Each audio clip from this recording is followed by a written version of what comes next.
Hey, I'm James from Smoking Dead Barbecue, and today we are doing our maiden voyage. It's exciting, our first cook on the brand new Generation 2 offsets by Smoke North. Now we have plenty of capacity either on the new Carlisle, which is 85 gallons, or the Huron at 110 to cook these pork shoulders along with many more. But with a brand new pit, I love to get a bit of a cook in there, get some brisket or pork or something fatty like that, just to help season up the inside. Smoke North already saved me some time, as any new pit that's delivered already comes with a break-in burn as well as a coating of oil, so we don't have to do that. But when they showed up last night, there's no way I'm going to bed without starting a fire just for fun. So we did that late last night, as well as getting to Costco just in the nick of time before they closed so we could pick up 2 pork butts in order to pull off today's cook. So let me take you back a little bit earlier this morning when we built our fires, as well as I'll show you how to make the Texas mop sauce. The reason I want to do the mop sauce is not only is it delicious, but it gives me an opportunity to test out some of the new features like the flat top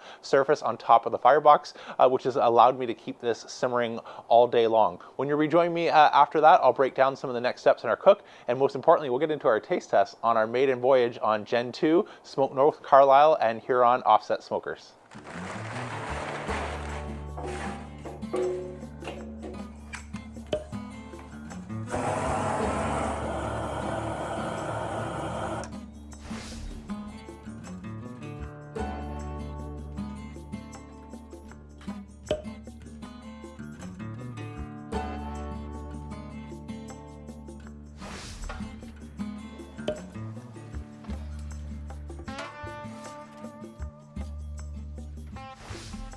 Let's get started on our mop sauce. For our mop, dollar store sells these for about $1, so we'll use that in a little bit. I'm gonna start with a half stick of butter. Get our conduction oven on here.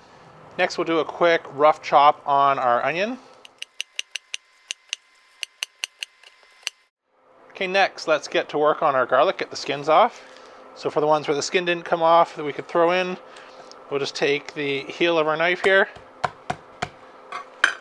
help that release. Take you fast forward while I get the skins off the rest of these and into the pot. We're not going to break those down any further. So now that our onions and garlic are starting to get translucent and render down, we can get to work adding the rest of our ingredients. If you have mustard powder already, you can do that. I don't have any, but I have some mustard seed from a previous recipe. I add this to recipes all the time, so I've just emptied out my pepper cannon. I'm going to add some mustard seed and make some of my own really quickly. There we go, grind that up. There we go, some quick mustard powder. Put back what we didn't use for the seeds. Add my peppercorns back, grind up some pepper. It's just a little bit less, it's actually a fair bit less than about a tablespoon if we were measuring. This is Malden smoked sea salt, a little bit of garlic powder. We've got garlic in there, so we don't need too much. This will be about a teaspoon, again about a teaspoon. Juice of a lime. Sorry, colorblind. Juice of a lemon. The sauce that everybody, myself included, can't pronounce. A little bit of Worcester, a little bit of hot sauce, ketchup. We'll need a little bit more ketchup, so I'll get that off camera and add that, but just a little bit of beer. Let this simmer down for about 15-20 minutes, and we are ready to start mopping. I'll meet you over by the pits.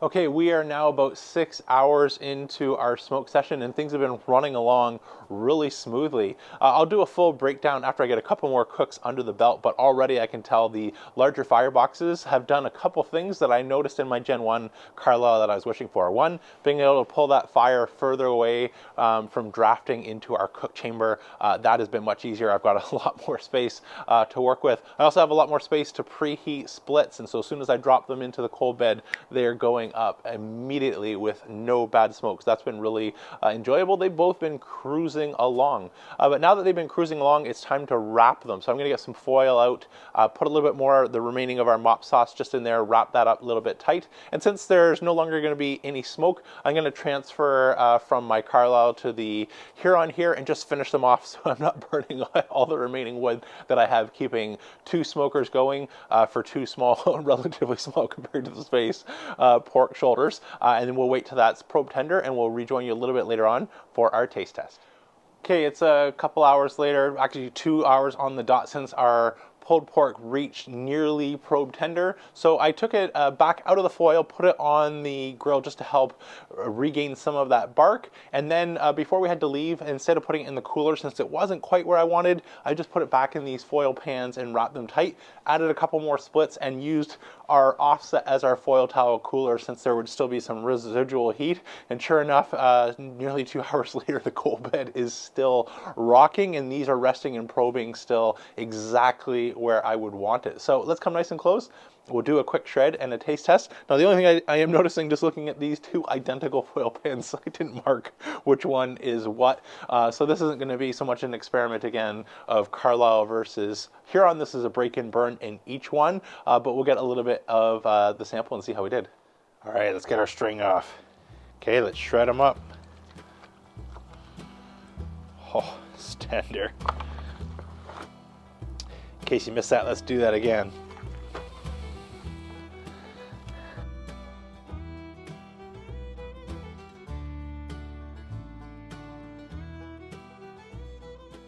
Well, it's certainly tender and smoky. This smells and looks and feels amazing. Let's see how we did for taste. Let's find our piece here, maybe one that's cooled off a little bit.